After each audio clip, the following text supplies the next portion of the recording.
C'est en mode virtuel que s'est tenue la 5e session ordinaire du comité régional de pilotage SWID du fait de la pandémie de la Covid-19. Une rencontre organisée par la République islamique de Mauritanie pour dresser le bilan de la mise en œuvre du projet SWID.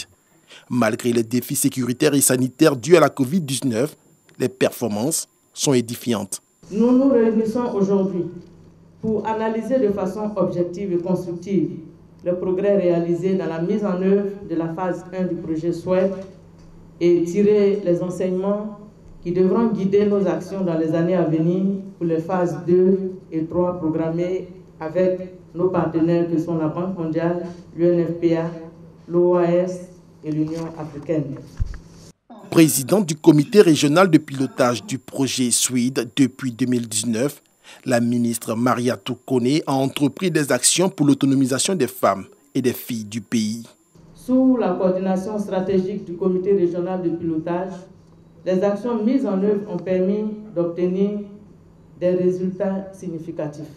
Permettez-moi de citer la formalisation de l'extension spatio-temporelle du SWID avec le nombre de pays membres qui est passé de 6 à 9. Avec l'appui de la Banque mondiale, les questions sur l'inégalité liée au genre et la prévalence de l'accès à l'éducation de la jeune fille connaissent des avancées notables. Pour le travail remarquable effectué à la tête de l'organisation, la présidente sortante du comité régional de pilotage du projet d'autonomisation des femmes et dividendes démographiques au Sahel a été distinguée par ses pairs. L'UNESCO mène le combat contre les discours de haine. Au devant de cette lutte en Côte d'Ivoire, une vingtaine de blogueuses. Leur mission, prévenir les propos haineux, parler de paix en ligne et promouvoir la cohésion sociale. Nous avons voulu mettre ces réseaux en place pour que ces jeunes filles-là puissent lutter contre les stéréotypes, les préjugés, surtout les préjugés culturels sur les réseaux sociaux, afin de contribuer à la consolidation de la paix en Côte d'Ivoire. Plusieurs thématiques sont abordées, entre autres le fact-checking pour freiner les fake news, les notions de paix basées sur les alliances interethniques et les types de messages à forte dose de division distillés sur les réseaux sociaux. Nous avons interpellé pour dire que nous sommes responsables de ce que nous livrons comme message sur notre plateforme.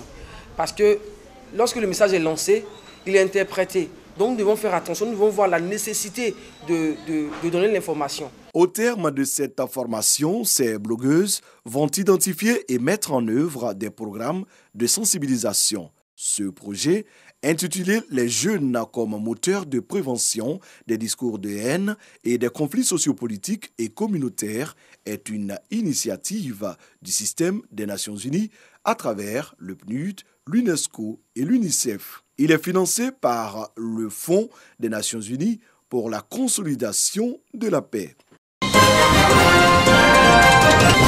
À Sembo, dans le département de Tébissou, la célébration de la fête de Pâques ou Pakinou rythme avec développement. Non loin de la place publique qui abrite la réunion annuelle de la mutuelle de développement, c'est la pose de la première pierre du foyer des jeunes. Hier, c'était un centre de santé. Aujourd'hui, c'est un foyer des jeunes qui va sortir de terre. C'est tout simplement un acte concret de développement. Ce sont ces valeurs que les aînés nous inculquent. Je pense que ce sont ces valeurs-là que nous devons copier. Ça passe par l'humilité, le travail. Depuis fort longtemps, on attendait cela. Et c'est une fierté. Ça va nous servir à tenir nos réunions, à s'amuser pendant les fêtes, recevoir les autorités aussi du pays. Au cours des fêtes, c'est là-bas que nous devons tous nous rencontrer. Asembo n'a pas de château d'eau, mais l'eau potable est disponible dans les ménages grâce à un système de forage mis en place par la mutuelle de développement. Pour le président Darius Yoboué, Pakinou est l'occasion de passer en revue tous les projets de développement. C'est en 2020, en février 2020, qu'on a pris la décision. Malheureusement, à cause de la maladie, on n'a pas pu venir en Pâques, mais on a lancé l'idée pour dire que cette année, c'est la construction du foyer qui a gagné. Parce qu'on a plusieurs projets, on soumet ça à la population et puis ensemble on choisit. Il y a eu des choses extraordinaires ici. extraordinaire parce qu'il n'y a pas de château d'eau, mais ils ont l'eau courante. C'est une technologie vraiment extraordinaire.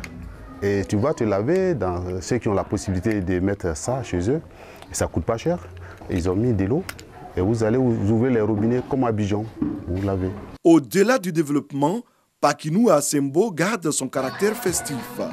Danse traditionnelle, concours culinaire, match de football, opposant les jeunes venus d'Abidjan à ceux du village, ont marqué l'événement.